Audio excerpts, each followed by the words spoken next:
Hey, good people, we're back, and as always, I appreciate each and every one of you guys. So, it's going to be about 80 degrees today, and we are going through, we're going to hang our drywall. We've got our medicine cabinet, so now we know where the wiring rough end needs to be. We've got our microwave, so we'll be able to figure out exactly where that needs to go, and we're going to be able to put up our drywall today.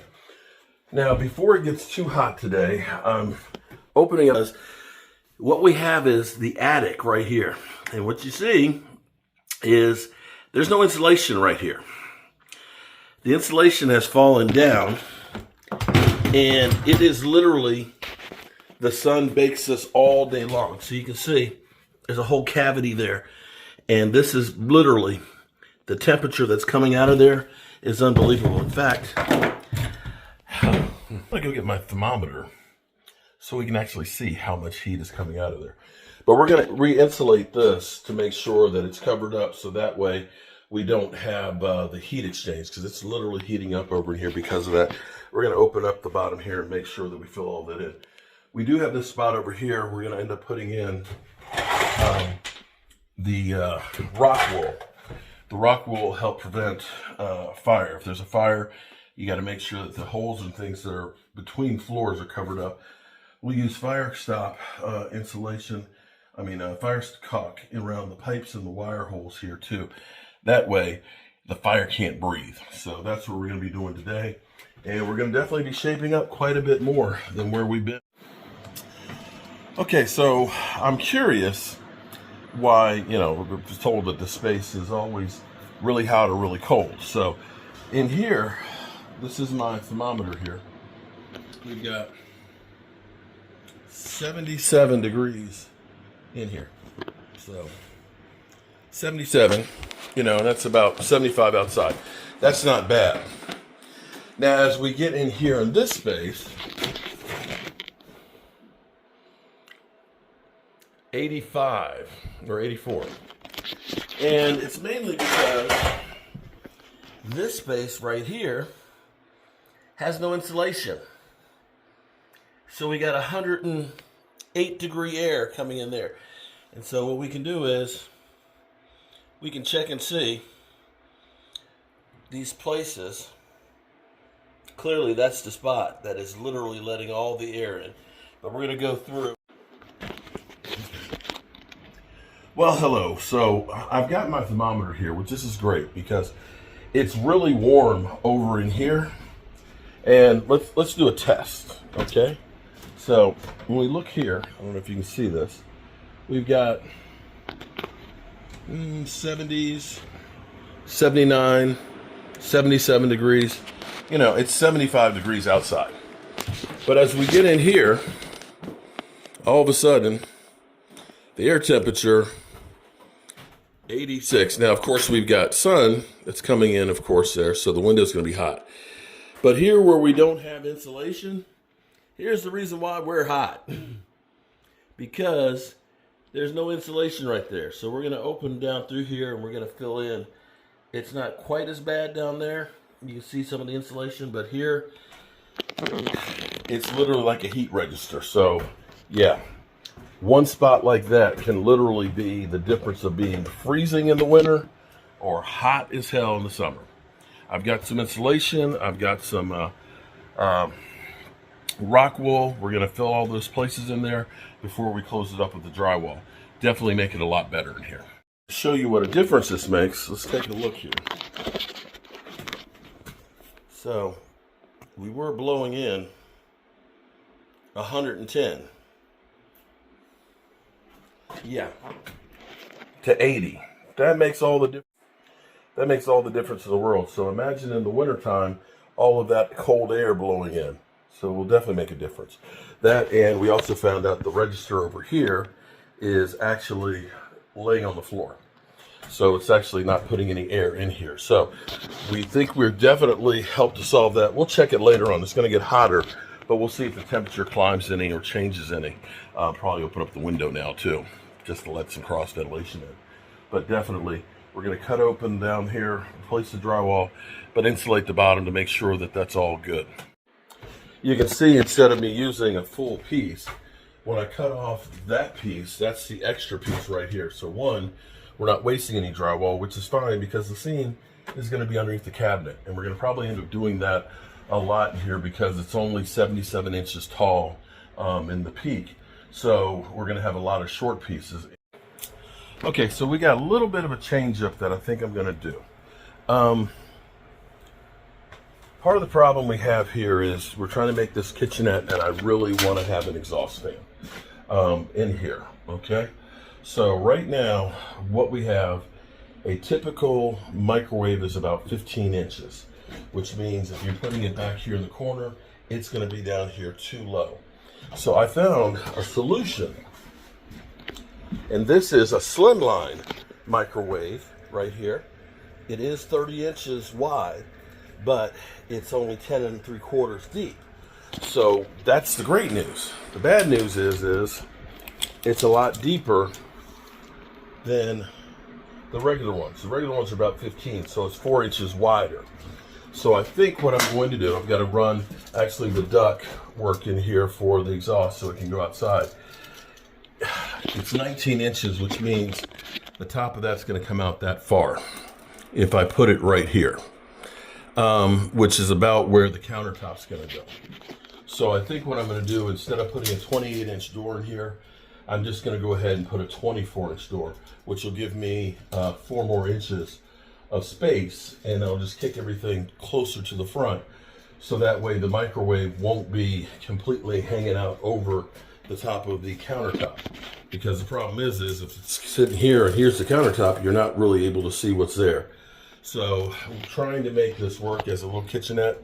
You got to make some compromises, and I don't think that that's going to be a bad one. I really don't. Actually, I think that's actually a pretty easy one because a 24-inch door, sure, it's not 28 inches, but with the size of the shower and the space in here, I think we'll be okay. So I'm going to just go ahead and add 4 inches here before I put the drywall on. I'm going to get my space cut for the ductwork to come in here, so that way it'll be ready to go when we do put it in here. Then I can close up the drywall.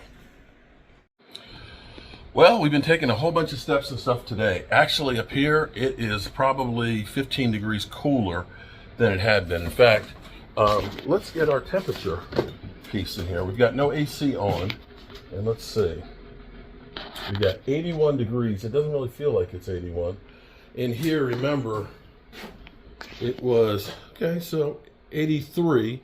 We do have the window open, and it's like 80 outside, so it's not that much worse. And that's down to 82. Now, we've gotten, now check this out. Bam! So we got a nice low profile light. This one is actually, you can change the color pattern and stuff in it from white to off-white to whatever. You know, just it's actually in the top. The nice thing about this is it twists off and it comes down. It's LED, and hopefully we never have to change it. What we did was we ended up basically putting a old work box up here and basically fished the wire from there over to here. We've got some of our drywall hung. We only have this wall left to hang right here, and we've got our circuits in for our stovetop piece. We do need to run a circuit for the microwave. This is kind of rough looking, I know, but I needed to get it in there. I'm going to clean it up and adjust it for our microwave to go in here. But right now, you can see our alcove here and our shower, and we've got our exhaust fan in here. Oh, this is nice with the lighting. I did run one more off of the GFI so we can put lighting underneath the counter, because the problem will be is if you're over here at the sink, the light's going to be behind you and you'll need some extra lighting there. The microwave, of course, will have a built-in light for lighting up the countertop here. So the refrigerator, it's 10.5 cubic feet. It's 22 by 22, so we still will have about a 5-foot long cabinet that'll go here. The cooktop will be in there, the microwave will be there, the refrigerator will be there, the sink will be over here. So my question is, if you were a single person, would this place with the loft up in here, would this be a place that you'd want to live? We're going to paint it. I'm going to finish spackling and stuff. It's not a bad space. If I were a single person, I wouldn't mind it at all. I mean, you got the light from the window over here. I've got light over here. It's got a separate entranceway. And here, there's a lack of housing here. And people are actually renting hotels and spending well over $1,000 a month just to stay in a hotel room, a flea bag hotel at that. So, and some of the places sharing a room around the corner from here were $950 to. There's a house that has 3 bedrooms in it that they're sharing a kitchen, sharing a bathroom, and it's $1,000, or $950 and $1,025 depending on which one you got. So, I think this is I think would be a better deal because you'd have your own bathroom. The shower is a bit small. You know, it is a little bit small, but it's not a bad shower. I'm 5'10", 260, and I fit here. We'll put a shower arm on this, but, you know, if you were in the Navy, you'd be okay with it. Okay, I'm going to call it a night because it's getting dark out. I'm glad I put the light in because that makes it a lot easier. I can really see what's going on. So, I ended up buying 5 sheets of green board, and it was almost enough to do everything. Fortunately, I had a piece of, well, I was a little short. Fortunately, I had a piece in the garage, so we put that piece in there. But we've got all of our drywall up in here, so tomorrow I can mud all this stuff up. And tomorrow, I'm going to finish cutting out. I still have some more pieces. Cutting all this out and making sure that we insulate this well. What I've learned is that insulation being gone in that one spot literally made this place like an oven. And now that that's closed up, I don't think I'm that sweaty after working and going up and down the steps all day carrying drywall. It's not a big space, but I do like this. We did move that light fixture over there, so that's kind of like the central light fixture for it. There will be a light that's built into the vanity. We actually have the vanity downstairs. The door itself lights up, so it's like you just touch it and that's how you turn the light. We'll get rid of this, and I'm going to pull this plug out tomorrow, so that way we'll close up the wall and mud all this stuff up. And I'll look and see. I'm not close to my tile place. They're actually in Richmond or Northern Virginia. I was looking at getting some larger subway tiles to go in here for the shower because I'm going to put them on the ceiling and things. I'm not sure about using big tiles and trying to glue them to the ceiling.